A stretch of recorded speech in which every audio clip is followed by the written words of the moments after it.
sat down to eat a few cookies, I didn't intend to eat all the cookies.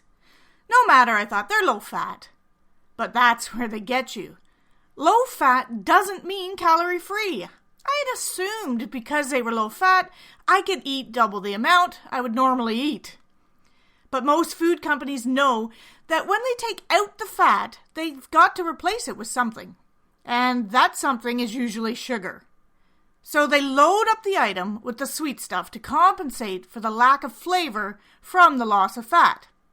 So you may think you're doing well in reducing your fat intake, only to discover that you're actually taking in more calories at each sitting. And dried fruits are another culprit. I love my raisins, but although they're low-fat snacks, they are a good source of energy and iron, but you have to beware how many you munch on as they're high in calories. More than a handful and you're getting into a danger zone. If you want to lower your fat intake, choose less processed or prepared foods. That's your best bet. When a food is naturally low fat, the manufacturers don't need to boost flavor with adding calories.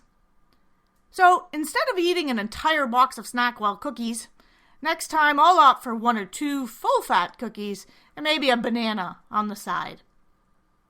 If you have a tip you'd like to share or a question you'd like to ask, you can find me at www.kimberleypayne.com. That's Kimberly with an extra E.